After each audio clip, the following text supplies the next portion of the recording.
시청자 여러분 안녕하십니까? KBS 9시 뉴스. 여러분 안녕하십니까? 여러분 안녕하십니까? 여러분 안녕하십니까? 여러분 안녕하십니까? 오늘의 주요 KBS 뉴스입니다. 뉴스룸을 시작하겠습니다. 조중동이 계속 이렇게 경영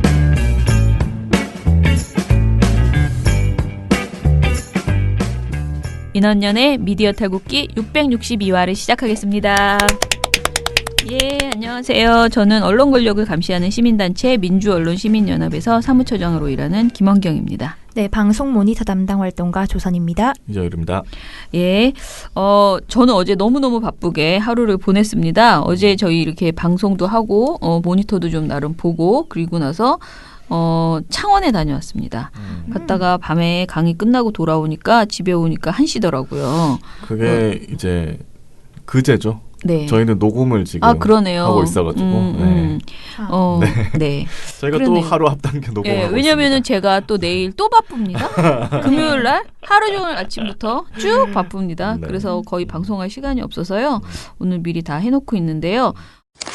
저널리즘 토크쇼 J에서 KBS 기자와 그러니까 김덕훈 기자와 그리고 그 정준희 교수가 네. 나름 싸웠다라는 이 싸움 구경 난 기사가 있네요. 네. 어디서 싸웠냐면은 방송을 녹음하면서도 좀 그랬던 것 같고요. 방송은 이제 본방이 나와야 우리가 알겠고 라이브 방송이 끝나고 나서 5시에 찍는 그 라이브 있잖아요. 그 거기에서 KBS의 저널리즘 토크쇼 J 네. 라이브를 하죠. 네, 녹화를 거기에서 끝나고. 그런 일이 있었나 봐요. 일단은 미디어 오늘의 정철훈 기자가 쓴 건데요. KBS 저널리즘 토크쇼 J 라이브에 출연한 김덕훈 기자가 이 프로그램은 충분히 조국 장관한테 유리하게 방송되고 있다라고 했대요. 이건 무슨 이 프로그램은 그런 거 있잖아요. 이건 근데 좀 이건 스스로를 디스하는 거지. KBS가 KBS를 프로그램에 KBS 기자가 와서 이게 조국 장관에게 유리하게 야. 방송되고 있다. 그렇게 유리한 얘기했대요. 방송? 자, 그래서 유튜브 라이브에 출연한 이 김덕훈 기자가 이날 녹화 주제였던 조국 법무부 장관 관련 피의 사실 공표에 조국 장관도 엄연한 권력자다. 권력자 가족이 저질렀을 가능성이 있는 범죄를 검찰이 수사하고 있다.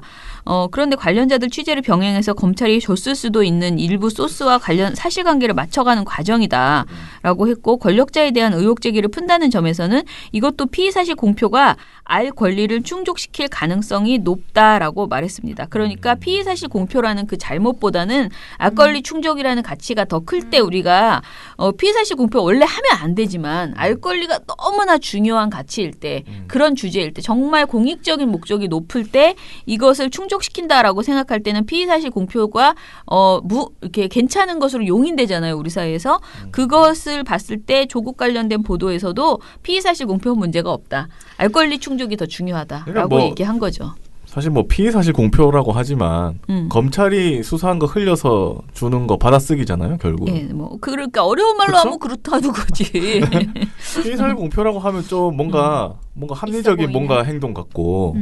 근데 사실은 이게 뭐 지금 검찰에서 나오는 단독 기사를 보면은 조각조각 난 그런 그쵸. 팩트들만 딱 나오는 거 아니에요? 그거 흘려주면 언론이 내가 단독 쓰고 이런 식으로 하는 게 되게 많잖아요. 네.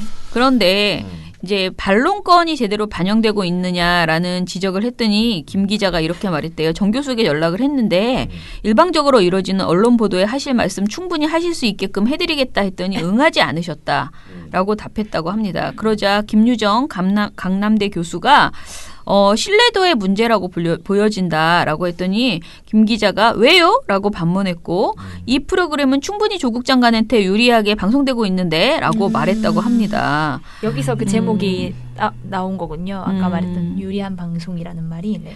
그래서 이 같은 발언이 미디어 비평 프로그램 제작진 내에서 자사 프로그램의 편향성을 인정하는 것으로 읽힐 대목이자 해당 프로그램을 바라보는 KBS 내부 구성원들의 복잡한 우려를 드러내는 장면 아니냐라고 정철훈 기자가 쓴 거죠. 말실수 아닐까요? 실수는 아닌 것으로 보이나요? 저는 라이브로 사실 아직 안 봤습니다. 저는 봤는데 네. 실수라기보다는 그냥 기존에 가지고 있던 생각을 필터링 없이 말을 한 것 같아요. 그래서 이게 라이브가 참 무섭습니다. 이게 왜냐면 그냥 내가 가지고 있던 생각들 무심코 뱉을 경우가 되게 많거든요. 네네. 그러니까 정준희 교수가 위험한 발언이다. 라고 말했고 네 판단이냐 본인 판단이냐라고 물어봤대고요. 김 기자가 프로그램의 밸런스를 말한 것이다. 제 판단이다 라고 답했답니다. 정 교수는 김 기자의 정확한 입장이 뭔지 모르겠다. 옳고 그름에 대한 판단을 해달라. 공표 기준이 어떻게 되어야 한다고 판단해달라라고 요구를 했대요. 그러자 최욱 씨가 본인도 모르게 실현성 발언이 조금 있었던 것 같다. 지금 나랑 비슷한 생각을 하네. 이렇게 이제 양해를 구했다고 합니다. 그래서 이 라이브가 막 약간 격렬해지다가 약간 서둘러 마무리가 되는 후다닥. 네, 후다닥 약간 적어지는. 그런 느낌의 라이브가 참 이게 무섭다는 걸 다시 한번 느꼈는데 그 댓글을 보면 전부 김덕훈 기자를 비난하는 글입니다. KBS의 시사교양 PD는 내부에서는 저널리즘 토크쇼 제의가 지나치게 정부 편향적이라는 우려가 있다. 김 기자와 비슷한 생각을 갖고 있는 이들이 적지 않다라고 내부 분위기를 전했다고 합니다. 그래요? 네. 네, 그렇게 미디어오늘 기사에 써 있는데 네. 그러니까 이게 김덕훈 기자 개인의 생각이라고만 말하기 힘들 수도 있겠다 이런 생각이 들거든요. 그러니까 이런 거지. 김 기자가 그런 말을 하기까지 사람들하고 얘기 안 하고 느닷없이 그쵸. 자다 일어나서 아무 얘기도 안 듣다 한 건 아닐 거 아니야. 기자 사회에서 그렇지. 아마 그런 얘기가 내부의 돌지 않을까? 일부에서는 그리고 그런 사실 시선이? 기자들이 여태까지 계속 배운 게 그 밸런스, 밸런스 중요하다. 기계적 상대편에 균형, 서서. 기계적 균형, 양쪽의 의견 그리고 이것은 그러니까 나는 지금 정확하게 이들이 왜 싸웠는지는 그러니까 어떤 주제를 가지고 얘기했는지는 본방도 우리가 아직 못 본 상태에서는 네. 좀 그런데 어찌 됐던 간에 이 사건이 이렇게까지 할 일인가라는 그 기본 전제 있잖아요. 이게 정말 국민의 알 권리에 조국 이렇게 오촌? 중요한 부분인가?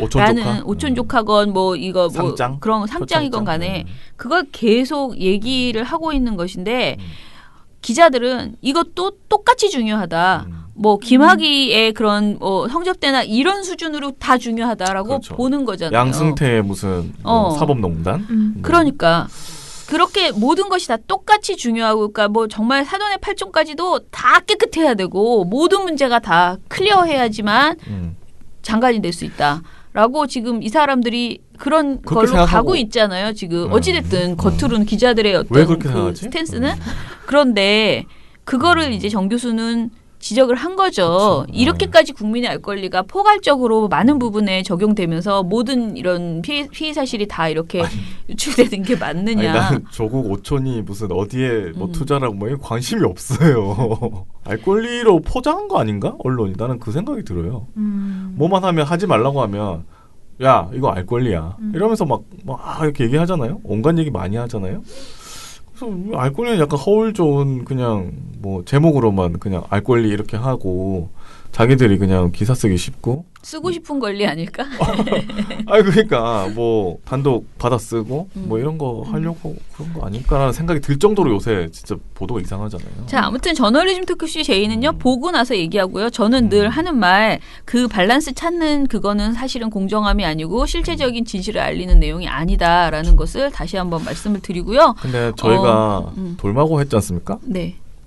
왜 했는지 또 모르겠다고. 왜 했어요? 저널리즘 토크쇼 제의라도 있잖아. 아니.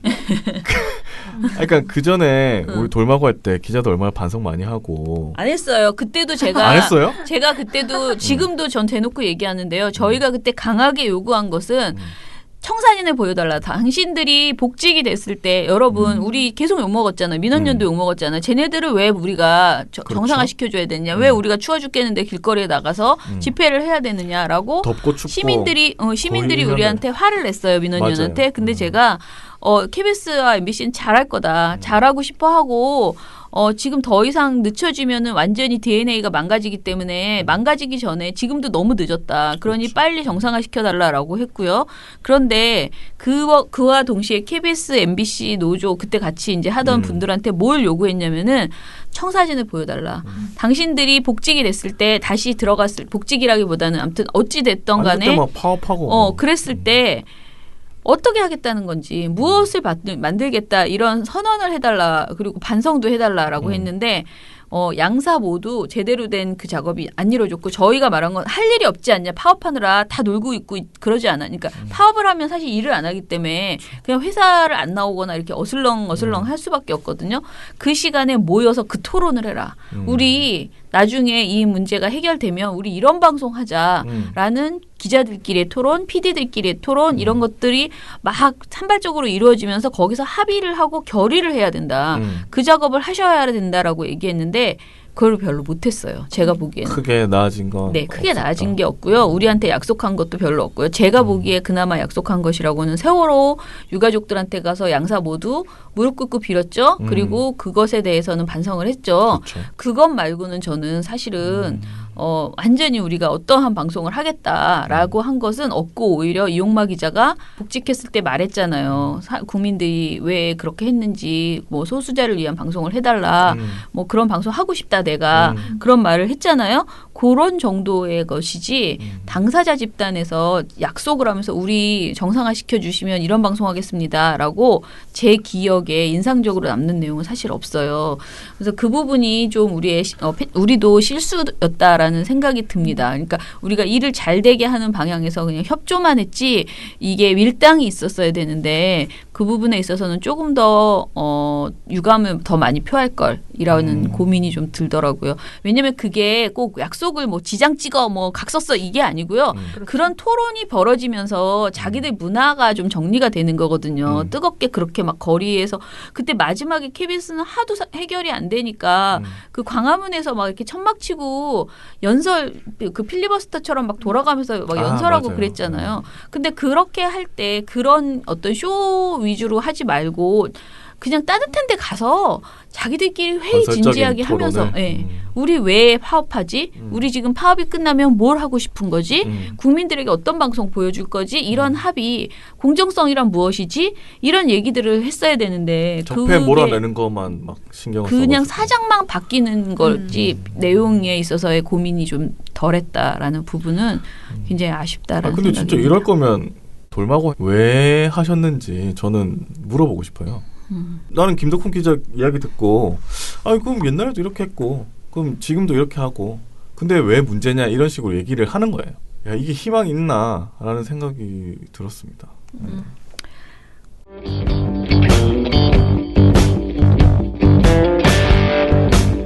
스마트폰 보다가 태연하게 가입했다. 가입이 간편하니까. 민주언론 시민연합.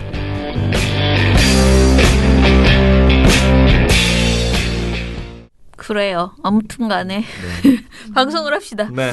자, 오늘 방송 시작해 볼게요. 그냥 오늘 하필이면 또 조국이네요.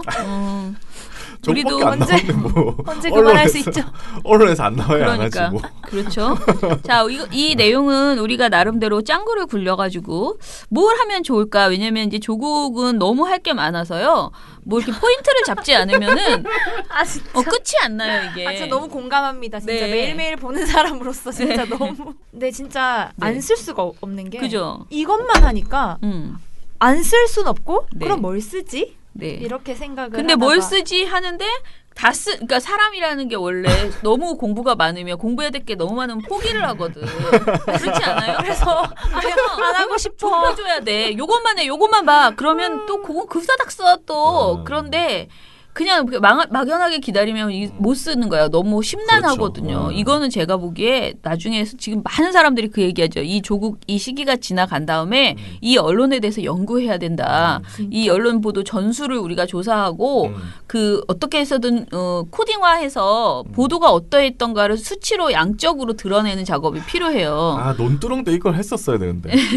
전 그 생각이 들더라고요. 네. 왜냐하면 이런 일이 또 일어나면 또 이럴 거 아니에요 언론들이. 네. 그때 일어났을 때 뭔가 정리를 했어야 된다는 생각이 그렇죠. 들더라고요. 그런 싸움을 우리는 그냥 추모하고 울고 그러느라고 바빠가지고 그걸 못한 거죠. 자, 그런데 그런 작업 필요한데 그 작업을 하기 위해서 그럼 우리 다 손을 놓고 있느냐? 우리는 그게 아니고 여기서부터 여기까지 끊고 그 안에서 동글동글하게 우리 나름의 프레임을 잡아서 그냥 아무거나 다 해보는 거예요. 근데 우리가 생각하기에 아무거나 중에 이게 어제 우리가 그 조국 오촌 조카와 조국 그거를 가지고 이제 박진솔 활동가가 했잖아요. 그런 식으로 포인트를 주제를? 막 맞추는 거야. 맞아요. 근데 이번 주제는 단독이라는 거지. 단독. 단독. 단독을 가지고 도대체 왜 이렇게 단독이 많아? 내가 어떤 놈이 진짜 단독이야? 다 알 수가 단독이야? 없어. 아니 근데 진짜 다 단독하는 것 같아요. 그러니까 이게 또 딱 그거잖아. 세월호 때 유병헌 뭐 무슨 닭고기 먹고 이거 다 단독이었잖아. 맞아. 근데 맞아. 내가 이렇게 두 개를 보고 왜 단독인지 아무리 봐도 모르겠어. 똑같은데 둘 다 단독이야. 자기네끼리. 그런데 물어보면 그 중에 한 줄이 단독이야. 한 줄이 다르대. 그렇죠. 어. 그 한 줄 때문에. 그 이걸 단독이라고 써도 돼. 근데 뭐 어때? 법이 없는데. 단독이라고 쓰면 안 된다라는 법은 세상에 없잖아. 요새는 또 그 뉴스 보다 보면 뉴스에서도 종편에서 특히 유행이 있더라고요. 단독 보도만 할 때 저희 JTBC의 취재한 결과에 따르면 이런 거 있잖아요. 네. 그렇죠. 그걸 다 해. 아, 딴 데서도 해. 아 그래요? 그래서 내가 깜짝 놀랐어요. 저희 TV조선 그러니까 예를 들면 취재에 따르면? 지적이 나왔다 이런 것처럼 어. 약간 하나의 딱 그 정해진 문구가 돼가지고 뭐 JTBC 취재 결과에 따르면 다 원래 다들 취재 결과 아니에요? 다들 결과야. 근데 단독에 그런 걸 붙이더라고요. 그렇죠. 단독에 뭐 TV조선의 취재 결과에 따르면. 근데 사실 모든 보도는 취재 결과 아닌가요? 그래서 그러면 딴 뭘까? 데가 한 걸 자기가 해? 아니잖아. 그렇죠. 그래서 기자 약간 필요 없지. 의구심이 들죠. 그 단독이라는 그 마크에 대해서. 아무튼 뭐 유행입니다 단독이 그렇게. 자, 네. 그래 우리가 그래서 우리 보고서를 오늘 이야기해 보겠습니다. 자, 이제 시작할게요. 모르겠다.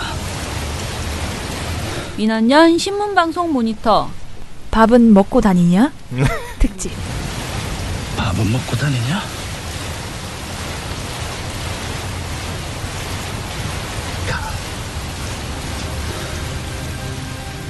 그건 또 뭐야?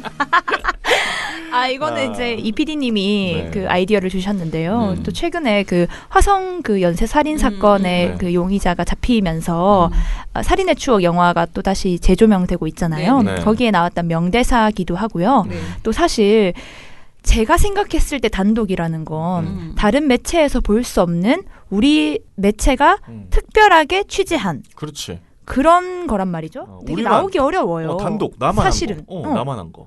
나오기 어려운데 어. 모두가 어. 하루에 몇 건씩 이렇게 단독을 내고 있으니까 음. 여러분 밥은 먹고 일하시는 거예요? 라는 의미로 제가 한번 여쭤보고 싶었습니다. 밥도 안 먹고 할 것 같아. 그래야 이 정도 쓸 수 있습니다. 진짜 단독을 이렇게 많이 하는 거는 그니까요. 저는 처음 보는 것 같아요. 진짜.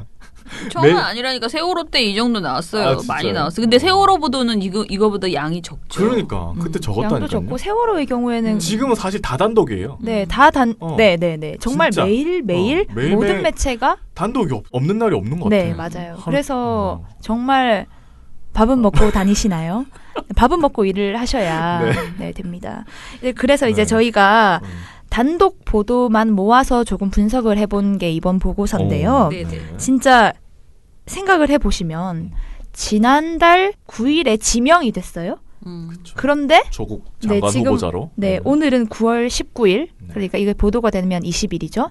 근데 그럼 이제 한 달 반 조금 넘었는데 이 동안에 우리가 딱 느끼기만 해도 매일같이 단독 보도가 나왔었잖아요. 그래서 이제 이걸 수치화해보자라는 게 저희의 의도였습니다. 그래서 이제 그 저희가 모니터를 한 기간은요.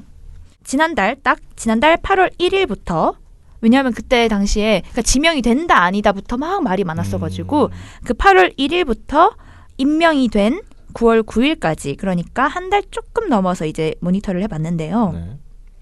신문과 방송 모두 다 했습니다. 그런데 저희가 신문의 경우에는 원래는 그 일간지 5개와 경제지 2개를 모니터하는데 경제지는 이번에 빼고 5개 일간지 그러니까 경향, 동아, 조선, 중앙, 한겨레 여기다가 한국일보와 국민일보를 추가해서 7개 일간지를 봤고요. 그리고 방송의 경우에는 방송사가 너무 급해 단독이라서 그래서 저녁 종합 뉴스가 아니라 막 아침 뉴스에서 막 단독하고 막 그러거든요. 그런 것까지 포함을 시켜서 7개 3개 지상파 4개 종편의 전체 뉴스 프로그램에서 나온 단독을 모아봤습니다. 이거 힘들었겠네. 근데 단순히 찾는 건 어렵지 않아요. 그러니까 조국 단독이라고 해서 뭐 빅카인즈나 그 자체 홈페이지에서 검색을 해보면 되니까요. 그런데 양이 너무 많아서 그러니까. 이걸 보고 내용을 분류하고 이런 게 조금 힘들었지만 네. 궁금하다. 네. 얼마나 했었지. 네, 일단은 한 달 동안 총 나온 단독 보도를 한번 볼게요. 그러니까 일단 신문의 경우에는 한 달 동안 한 달은 30일이라고 할 수 있잖아요. 네. 한 달 동안 185건. 단독이? 네. 그러면은 자 계산을 해보면 하루에 6건씩 꼬박꼬박 단독이 나왔다는 거거든요. 근데 이게 참 신기한 게 6개씩 나왔네 진짜. 조국과 관련해서 단독이려면 새로운 사실이어야 되잖아요. 그쵸. 아무리 그래도 새로운 사실이 매일같이 6개씩 나왔다? 한 사람과 그의 가족들에 대해서 근데 이게 되게 이상한 거예요. 이상하네. 이미 알려져 있는 것들도 많은데 단독이 매일매일. 그리고 방송의 경우에도 한 달 동안 단독 보도가 101.5건. 이것도 정말 매일매일 3건씩 나왔다는 거잖아요. 합쳐보면 매일매일 심지어 14개 매체밖에 안 돼요. 저희가 이제 YTN이랑 연합뉴스 TV 이런 것도 빼고 다른 일간지들 뭐 이번에 다른 일간지들 뭐 세계일보, 문화일보 이런 쪽에서도 단독을 막 했을 거 아니에요. 맞아, 특히 많이 또 했던데? 매경 한경도 많이 했어요. 막 매경이 포르쉐 막 숫자 세고 했었잖아요. 그런 것이 다 빠지고 14개 매체에서만 했는데도 한 달에 거의 300여 건의 단독 기사가 나왔다는 거죠. 와. 그럼 정말 조국 그 일가에 대해서 새로운 사실이 매일 10개씩 나왔다는 거예요. 야, 이거 그냥 조국 장관 후보자 뭐 그 쓸 때마다 그냥 단독 붙이는 거 아니야? 거의 그 수준인 것 습관성 같은데. 단독. 조국하고 증후군. 단독은 그냥 이렇게 붙어 있어. 붙어 있는 거야. 습관성 단독 증후군. 같은 단어야. 한 단어. 그러니까 합성어처럼 단독 조국. 조국 단독, 단독 조국. 약간 거의 그런 셈이죠. 대박이다 진짜. 그러면 또 도대체 무엇을 도대체 단독이라고 보도를 했을까? 궁금하네. 그래서 이제 분류를 해봤습니다. 분류를 해보면 정말 많은 것을 털었기 때문에 분류가 좀 많아요. 분류를 좀 설명해보면 자녀 관련된 의혹들 생각나시죠? 있었고 사모펀드 관련된 의혹, 웅동학원 그리고 초반엔 재산 그러니까 재산 형성 과정에 대해서 맨 처음 다들 묻잖아요. 그런 경우 있었고 그리고 웃긴 게 위장 이혼 심지어 조국이 아니고 조국 동생의 전처. 그쵸, 뭐, 네네 그걸 그렇게 설명하느라 위장 이혼 아니냐 이것과 그리고 이제 여기선 이제 대상인데 검찰이 이런 식으로 했다, 검찰이 압수수색했다 이런 것들 그리고 대학생들이 집회를 연다 이런 것도 단독이에요. 그걸 단독이야? 단독이라고 했더라고요. 그래요. 당황스럽지만 별로 대학생들이 혼자 갔나? 몰래? 집회를 연다. 아니 우리 회사에서 내가 단독으로 갔다 이거 아닐까? 그게 뭐야? 놀랍죠? 내가 말해도 웃기다. 대학생들. 우리도 단독이라고 하자. 우린 매일 단독이잖아. 저 단독 최초 분석. 우리는 누가 아무도 안 해 우리를 맨날 단독이야. 2년 년 분석 결과에 따르면. 맨날 분석하는데. 그러니까. 그렇죠? 그리고 나머지는 거의 기타로 포함됐는데 기타는 엉망진창인 것들이 아주 그래요? 많습니다. 네, 이것들은 일단 제외하고요. 신문 7개 일간지가 무엇을 가장 많이 단독이라고 보도했나? 놀랍게도 놀랍지도 않습니다만 단연코 자녀들을 둘러싼 의혹들을 가장 많이 보도를 했습니다. 그래서 7개 일간지가 185건의 단독 기사를 냈다고 했잖아요. 그중에 85건. 그러니까 절반이 조금 못 미치는데 거의 절반이 다 자녀 관련된 의혹을 다룬 거예요. 그러니까 자녀라고 포함한 그 기사를 보면은 뭐 논문 제일 저자, 장학금, 인턴십, 입시 자기소개서, 뭐 동양대 표창장 다 들어있는데 어쨌든 이것과 관련해서 85건이나 단독 보도를 낸 거죠. 자녀를 단독 보도한 것 중에서도 단연코 조중동이 거의 뭐 압도적이에요? 네, 압도적인데 가장 많이 한 곳이 중앙일보가 23건. 지금 한 4분의 1이 중앙일보에서 나온 거예요. 그러면 자녀 관련된 단독 보도에서 동아일보가 22건, 조선일보가 18건. 지금 계속 이렇게 나왔는데 경향신문은 1건, 그리고 한겨레가 2건. 이 정도를 보도할 동안에 거의 뭐 20배가 넘는 단독 기사를 냈다는 거죠. 조중동이. 그럼 이제 방송을 한번 보면은 방송에서는 101.5건의 단독 보도가 나왔다고 했잖아요. 그중에 절반 이상 61.5 그러니까 절반 이상입니다. 절반 이상이 자녀 관련된 의혹을 다뤘고요. 또 그중에서도 채널A가 여기는 너무너무 압도적이라 가지고 그러니까 방송사에서 나온 자녀 관련된 단독 보도 중에서 절반 이상이 채널A가 됐어요. 채널A는 방송을 혹시 더 길게 하나요? 뭐 한 4시간이. 아니 지금 보도량이 너무 다르잖아. 타사랑. 네. 달라도 너무 달라. TV조선 25건인데 채널A가 57건이면 와. 지금 이상하잖아요. 단독 보도만입니다. 아니 단독. 그냥 단독 보도만 보도만. 해도 나는 많다고 생각이 드는데 네. 단독 보도만 이 정도면 단독 양심이 내가 보기에 양심이 없어. 단독을 너무 많이 붙인 거지. 왜냐면은 KBS나 MBC는 MBC 꼴랑 한 건이야. 양심적으로 단독을 붙인 거지. 그쵸. 어? 그런데 어떻게 이렇게 많이 붙이냐고. 세상에. 양심이 없어. JTBC는 단독이 없구만. 없잖아요. 거긴 그러면은 단독이라고 말하지 안 않죠. 하기로 했잖아. 안 붙이기도 하고 거의 뭐 다른 곳에서 본 보도들이 나오긴 했는데요. 네. 채널 A 나중에 설명하겠지만 단독 보도가 엄청납니다. 엄청나. 그러니까 지금 내 채널 A의 경우에는 자녀 관련된 단독 보도가 채널 A는 방송사라서 시간 제한이 있잖아요. 네. 시간 제한이 있고 신문사의 경우에는 제가 인터넷판까지 다 합친 거거든요. 14개 매체 중에서 단연코 1등입니다. 단연코. 진짜. 14개 매체 중에서도 채널 A가 가장 많이 단독 보도를 그리고 자녀 관련된 단독 보도를 제일 많이 했어요. 그래서 채널 A는 이따 또 살펴보고요. 네, 신문을 좀 보니까 얘네들이 단독이라고 낸 것들이 정말 대부분 그 딸의 신상을 털거나 아니면은 실체 없이 의혹을 제기하는 경우가 있었거든요. 하나만 소개를 해보겠습니다. 초반에 가장 논란이 됐던 게 단국대 그 제1저자 논문 의혹이잖아요.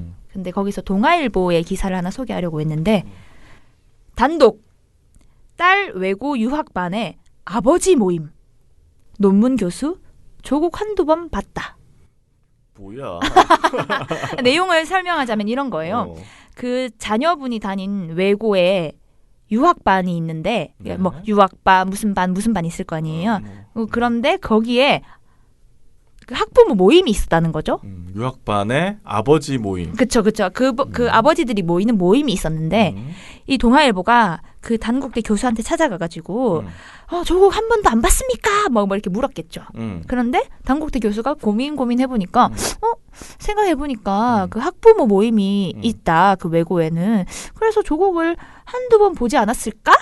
라고 말한 걸 가지고 제1저자에 등재되는데 조국이 영향을 끼쳤다. 라고 보도하는 겁니다. 그 되게 생각해보면 그 거리가 좀 멀어요. 그러니까 학부모 모임이 있는 것과 학부모 모임에서 한두 번 스친 것과 조국 장관 후보자가 자신의 딸 스펙을 만들어주기 위해서 어떤 논문의 제1저자로 등재되도록 힘을 썼다. 여기까지가 정말 멀다. 많은 단계가 필요해요. 너무 멀다. 네네네. 너무 많은 단계가 필요해요.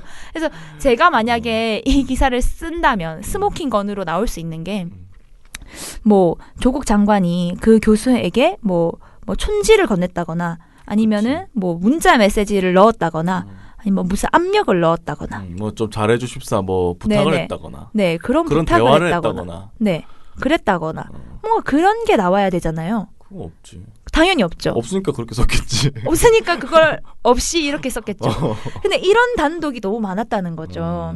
뭐 이런 거 외에도 뭐 입시학원 원장을 취재해가지고 딸이 학원을 못 오는 날에는 조국 장관 후보자가 와가지고 자료를 달라고 했다라는 입시학원 원장 인터뷰를 국민일보에서 보도를 한 거예요.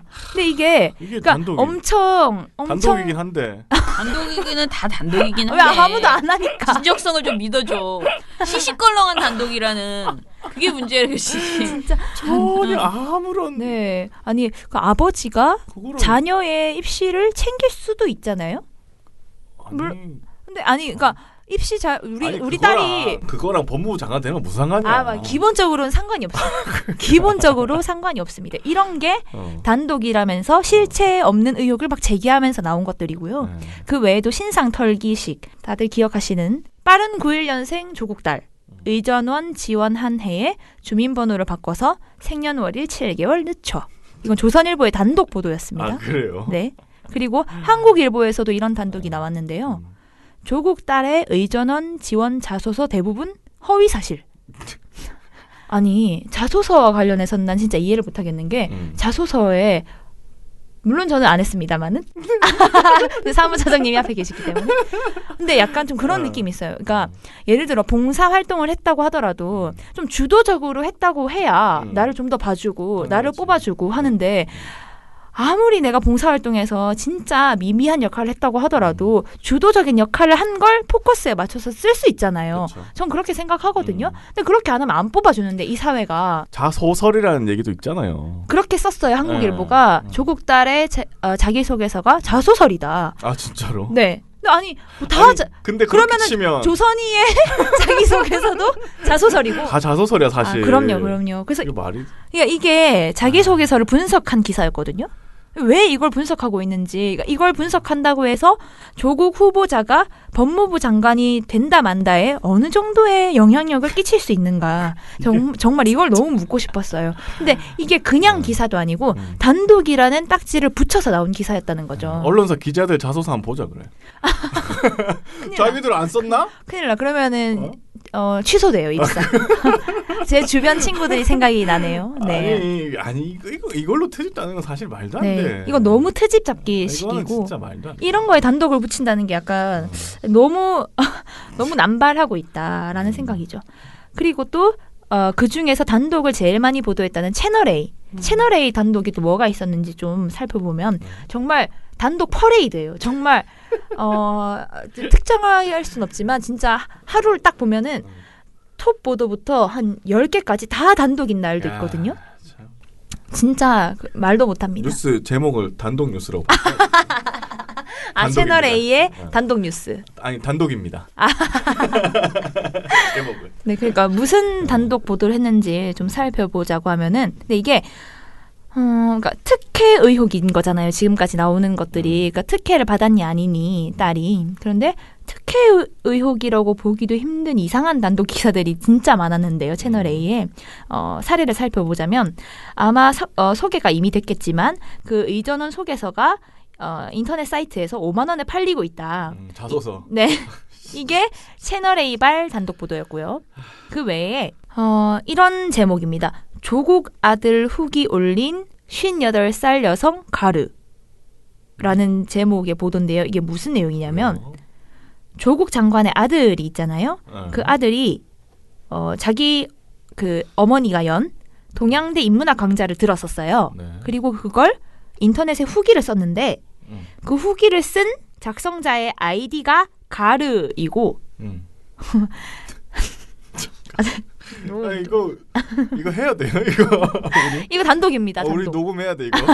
가르이고 회원 정보를 열어서 보면은 58살 여성이라서 정경심 교수의 인적 정보와 일치한다. 그러니까 어머니가 아들의 후기를 대신 써준 게 아니냐라는 걸 단독 보도를 한 거예요. 이게 뭐야? TMI죠, TMI. 이게 뭐야? 이거 말고 그것도 있습니다. 단독. 동생 영어 동아리 스펙 챙긴 누나. 조국 장관의 그 딸이 그 외고에 다녔는데 거기에서 동아리를 만들었다는 게 있었거든요. 네. 그런 사실이 있는데 이제 그 남동생도 같은 고등학교 출신이에요. 근데 이제 그 동아리에 남동생이 지원을 했는데 떨어진 거예요. 그런데 채널 A가 그 동아리 후배, 그러니까 동아리 관계자, 고등학생이죠, 고등학생.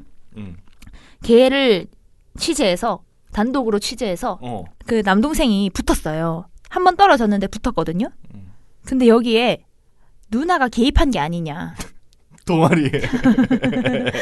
누나가 근데 그 동아리 관계자 그 고등학생 그분이 그렇게 얘기는 해요. 실제로 그 조국 딸이 전화가 왔었다. 그리고 개입했네. 남동생이 떨어졌다. 근데 이 동아리를 그 딸이 만들었다고 했잖아요. 그러니까 내가 이거 만들었는데 어떻게 남동생을 떨어뜨릴 수 있냐라는 전화가 오긴 왔었다. 라고 하면서 채널 A가 굉장한 압박성 전화였다 이게 라고 단독 보도를 했습니다. 근데 이게 제가 생각을 해보면은 할 수 있을 것 같거든요. 근데 예를 들면은 제 동생이 이거 아무리 봐도 아닌 것 같은데? 라는 거에서 그런 일이 있으면 제가 어딘가에 뭔가 항의 전화를 넣을 수 있을 것 같거든요. 근데 그건 그거고 이게 조국 장관이 장관이 되는 게 무슨 연관이 있어서 지금 이걸 다 탈탈 터냐는 거죠. 진짜. 아니 조국 딸이 아니 전화 자기- 못 걸어, 이제. 자기 전화 못 건다 이제. 아니, 전화 걸면 안 돼. 하면 안 돼. 어. 자기 동아리 후배들한테 전화를 해서 그러니까 문제가 있다고 하면은 뭐 있을 수도 있겠죠. 근데 이걸 단독 보도를 했다? 이거 채널 A가 이렇게 얘기를 해요. 동생에게 스펙을 물려주기 위해서 부당한 압박을 넣었다. 네. 네. 그렇군요. 네. 그렇게 보도를 했는데 이게 이 모든 단독 보도가 약간 이런 식이에요. 약간 뭔가 애매하고 뭔가 아니 이건 말도 안 돼. 동아리 뭐 어쩌라고. 지금 채널 A가 했다고 하는 그 57건의 단독 보도가 약간 대부분 이런 내용입니다. 약간 모호하다. 이걸 단독 보도라고 하지? 이런 것들 있잖아요. 단독하기 쉬울 것 같네. 약간 쉽습니다. 이제 네. 네, 다들 자신감을 가지세요. 네. 밥은 먹고 하시고요. 네, 어쨌든 그러니까 내용은 다들 이런 내용이에요. 제일 많았던 게 자녀 관련된 의혹이었고요. 근데 이걸 보면서 약간 느낀 게 요새 보면은 그런 단독 기사가 많아요. 뭐 검찰에 따르면, 그렇지. 검찰 수사에 따르면, 그렇죠. 그리고 한창 그 인사청문회 시기에는 자유한국당 누구누구에 따르면. 아 그래요. 그런 것도 있어? 네네. 어. 저는 약간 그런 걸 느껴가지고 이것도 한번 봐야 되겠다 해서 네. 그러니까 단독 보도의 출처에 대해서 한번 다시 한번 분류를 해봤습니다. 네. 난 검찰발이 제일 많을 것 같은데. 네, 근데 저도 이제 다시 한 번 더 해보고 싶어가지고 좀 네. 이따 차장님께 말씀을 드릴 건데, 네. 그러니까 인사청문회 전까지는 걔네들이 막 자유한국당이 엄청 눈에 불을 켜고 지금 달려들잖아요. 그래서 거기 발 보도들이 꽤 있어요. 그런데 전에는 자유한국당 네, 발. 인사청문회 전에 그까지는. 근데 그 이후에 사모펀드 관련돼서 그리고 오촌 조카가 입국 한이 많이 무슨 뭐 블루 펀드가 한이 많이 이런 거가 딱 시작되니까 자유한국당은 다 들어가고 다 검찰 발이에요. 근데 이거는 이제 제가 이걸 분석을 그 8월 한 달간을 하면서는 되게 모호했던 게 딱 명확하게 자유한국당 누구누구에 따르면 아니면 검찰에 따르면 이라고 안 하고 그냥 막 보도하는 경우들이 많았거든요. 그래서 약간 모호했는데 지금은 대부분 검찰 수사 결과 검찰에 따르면 이라고 말을 그렇죠. 하고 있어가지고 이제 이것도 꼭 한번 분석을 해볼 예정입니다. 그런데 8월 한 달까지는 그렇게 딱 명확하게 말하지 않고 뭐 예를 들면은 뭐 채널 A가 단독 보도했습니다라고 말한 다음에 부산지법의 판결문을 뭐 분석한 결과 이렇게 말을 해요. 근데 그 판결문을 채널 A가 입수를 한 건지 아니면은 자유한국당 누가 의원이 받아줘서 입수를 한 건지 아니면 검찰이 흘린 건지 모르잖아요. 그래서 되게 그 모호한 것들은 다 뺐거든요. 그래서 약간 거기에 포함된 것들이 많은데 그러면 그 말고 그렇게 명확하게 알 수 없는 것 말고 확실한 정보 제공자를 알 수 있는 경우를 제가 나눠서 확실한 경우. 네네 출처가. 그런 경우를 나눠서 야당 의원 근데 야당 의원이라고 하면은 다 자유한국당이에요.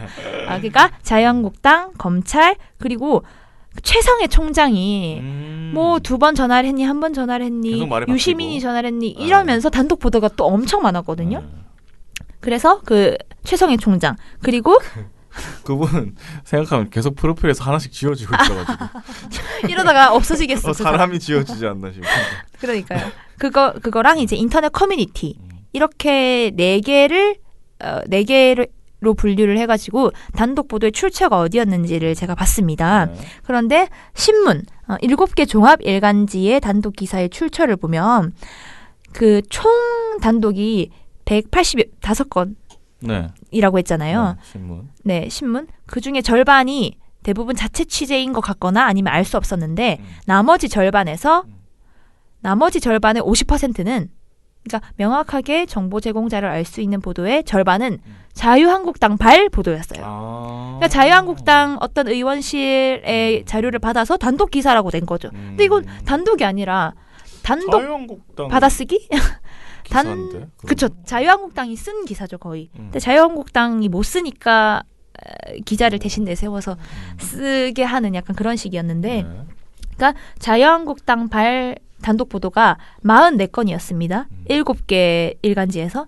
근데 그 중에서 제일 많이 자유한국당 걸 끌어다 쓴 게 조선일보. 조선일보가 15건의 자유한국당 발 단독 보도를 냈고요. 이것 또한 조선일보, 그리고 중앙일보, 그리고 동아일보가 많았습니다. 조선일보가 15건, 중앙일보가 12건, 동아일보가 9건. 이 중에서 경향신문이 자유한국당 걸 받아 쓴 기사가 없었어요. 그리고 한겨레가 한 건 있는데 이거는 자유한국당이 장외 집회를 나선다고 그 사무총장의 말을 빌려가지고 한 단독 보도였기 때문에 이것도 거의 없었다고 볼 수 있고요. 조중동이 자유한국당 걸 빌려 써가지고 단독이라면서 의혹을 많이 제기했다라고 볼 수 있겠습니다. 그리고 방송을 보면은 방송도 채널 A는 진짜 대단한 분들이에요. 왜? 또 네.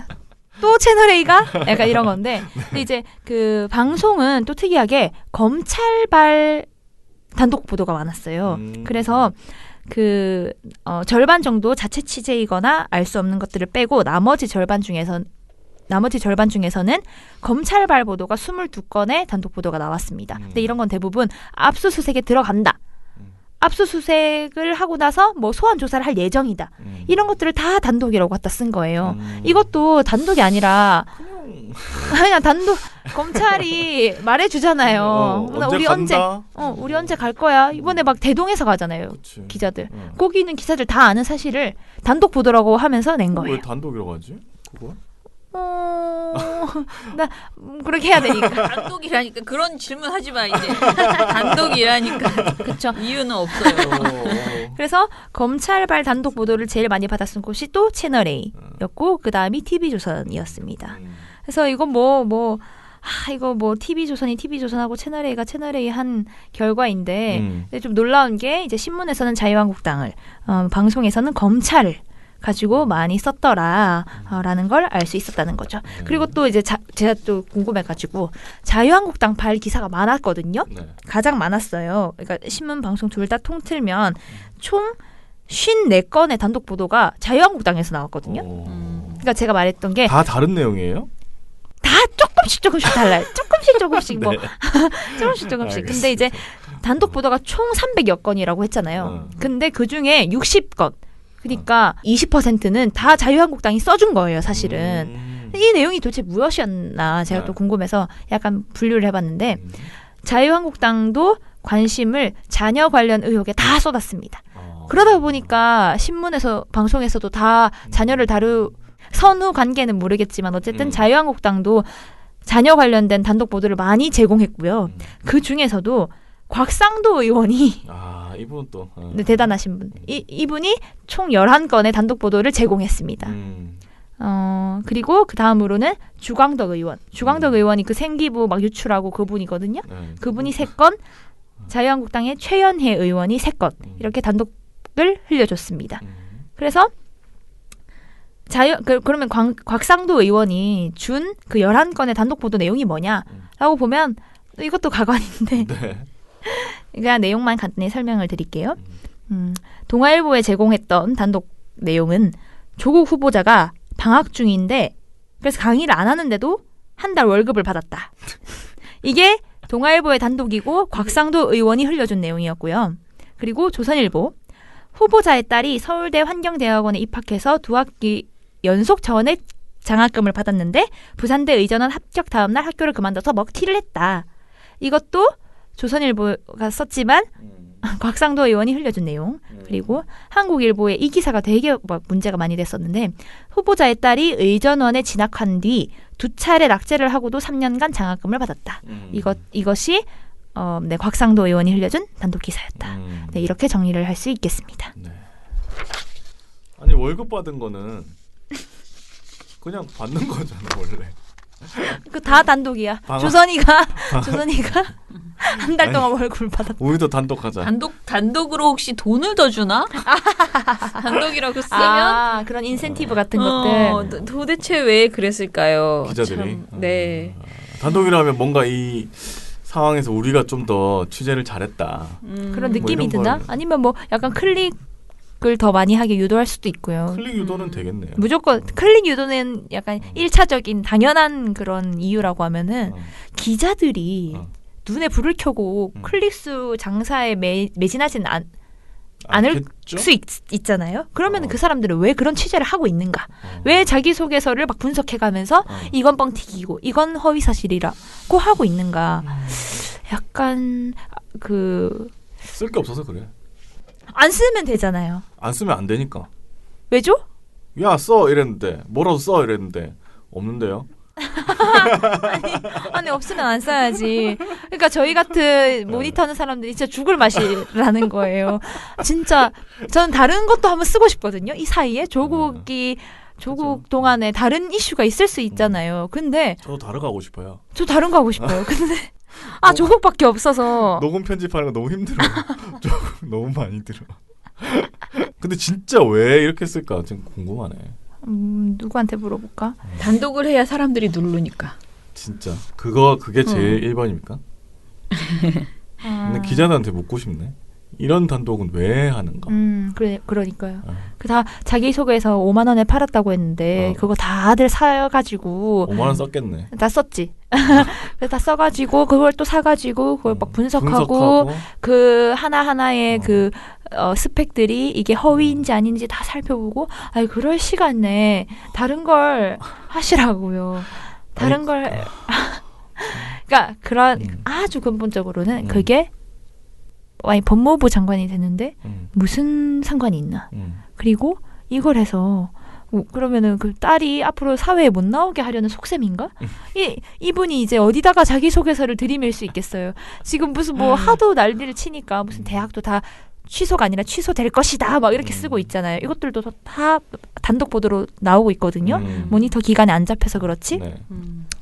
그러니까 이 사회 매장을 시키려는 의도인지 법무부 장관에서 낙마를 시키려는 의도인지 도대체 알 수가 없었다라는 내용입니다. 그래서 나중에는 검찰발 기사가 몇 건이 나왔는지 제가 꼭 한번 분석해보고 싶어요. 근데 그 김경준 회계사는 어찌됐든 이 뉴스 중에 많은 것이 검찰 발은 꼭 아닐 수도 있다. 그러니까 이게 이제 경제계 쪽에서는 충분히 지적할 수 있는 주제들이 있기 때문에 그냥 드러나는 자료만으로도 하는 내용도 있다라는 거예요. 그러니까 뭐든지 검찰 발이라고 단정하는 것도 섣부른 언론에 대한 비난일 수 있다라고 얘기를 하더라고요. 그래서 요즘 자기네들이 나름 검찰에 따르면이라고 얘기를 하잖아. 네네. 그걸 믿고 검찰에 따르면만 검찰 발인가 보다. 이렇게 좀 생각하고 된다? 분석할 필요도 있다라는 그럼요. 거. 왜냐하면 특히 증권 관련된 내용이잖아요. 네. 이 투자 관련된 내용은 드러나는 자료들이 분명히 이제 공개되는 자료들도 있고 하기 때문에 모든 걸 검찰이 다 주는 건 아니다. 자기가 보기에는 그런 지적도 하더라고요. 네. 자, 그러면은 자꾸 되게 심란해지는데요.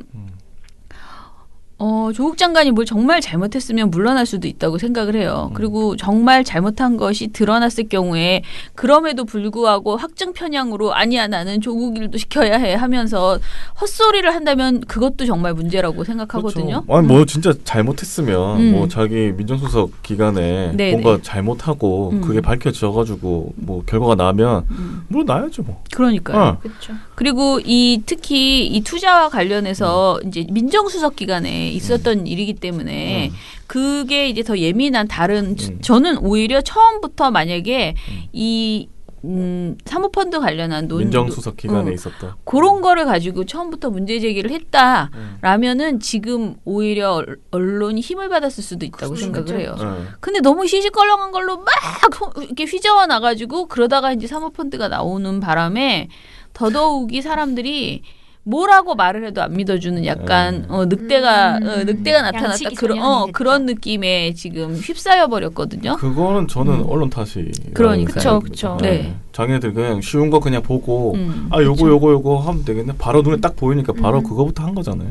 이제 와서 왜 안 믿어줘라고 하면은 이제 근데 할 말이 그러면 없죠. 그때 그 전에 했던 단독도 다 어떡할 건데? 그래서 나는 한겨레가 그런 성명을 쓰기 전에 한겨레가 보도량이 적었고 그런 것에 대해서 제가 비판하지. 애초에 우리 내부에서도 한겨레 너무 보도가 없다라고 비판하는 목소리도 있었잖아요. 우리 활동가들도 그런 얘기를 했단 말이에요. 그런데 내가 그거에 대해서 보도가 적은 것이 문제가 아니고 보도가 적은 게 정상이라고 판단할 수도 있다. 왜냐하면 지금 나오고 있는 그 의혹들은 다 사실은 그게 의혹이고 사실이라 하더라도 사실 그것 때문에 장관이 안 되는 조건의 내용들은 아니고 되게 사변적인 내용들이다. 그냥 트집 잡는 수준의 내용들이다라고 생각했을 그렇게 했거든요. 근데 오히려 지금 펀드 관련된 이런 얘기들은 되게 적극적으로 취재를 해서 어찌됐든 짚어봐요. 왜냐하면 분명하게 논란이 있고 그 사람이 뭔가 잘못했다면 제대로 짚어볼 필요는 있다라고 생각을 하는 거예요. 그리고 검찰 발이냐 아니냐 그러니까 검찰 받아서 써서 아무것도 쓰지 말아라가 아니고 검찰 발이 아니어도 충분히 취재할 수 있대요. 그러니까 전문가들을 통해서 많은 것을 알아보면 취재가 가능하고 그러니 취재하셔라. 그런데 막 카더라성으로 하지 말고 좀 근거를 가지고 설득력 있게 우리한 이거를 그래서 정말 조국 장관이 이건 정말 내 물러나야 되겠구나라고 생각하면 결정을 하겠죠. 근데 그게 아니고 그냥 흔들기만 하고 있는 것이라는 거죠. 이게 진짜 뼈 아프게 해야지. 때리려면 그렇게 뭐, 해야 되는데. 약간 뭐라고 해야 되나? 아무 때나 그냥 주먹을 날리는 것 같은 그런 느낌?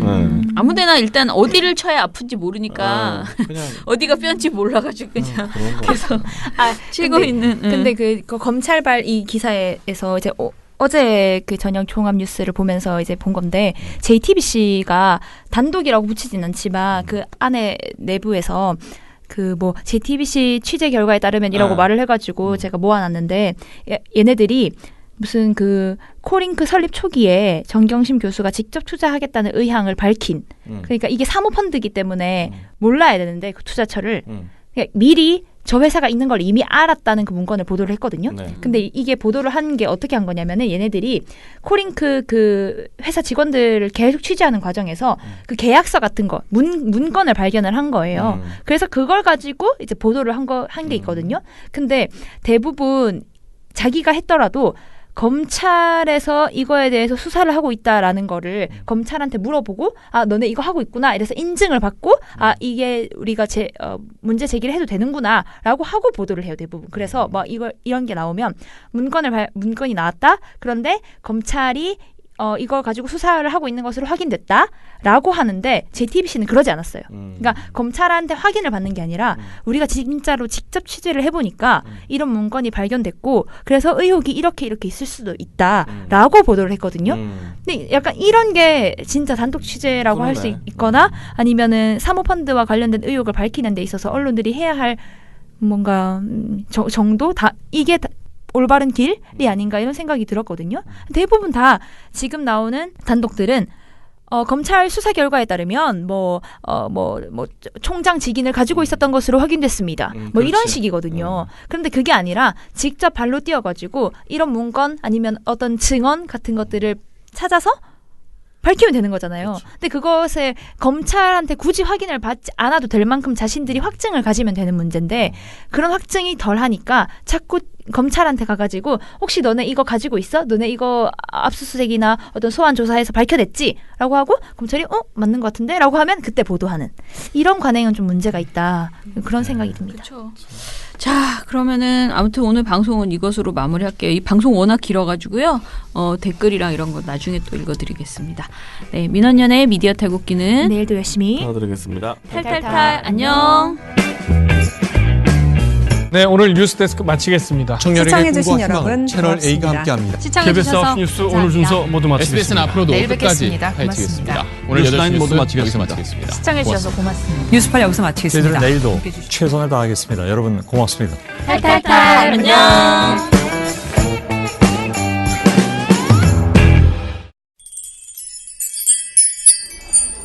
민원연 회원 가입 가입하시면 매달 후원회비가 9달러 지상파의 종편 신문까지 세트로 감시하는데 9달러 거기에 좋은 보도 좋은 방송까지 발굴하고 팟캐스트도 매일 나가는데 9달러 매달 소식지도 나가고 매년 회원들과 같이 하는 행사도 여러 개 하는데 9달러 그럼 10,000원으로 하시죠. 오케이 땡큐 민원연 회원 언론 감시를 매달 10,000원으로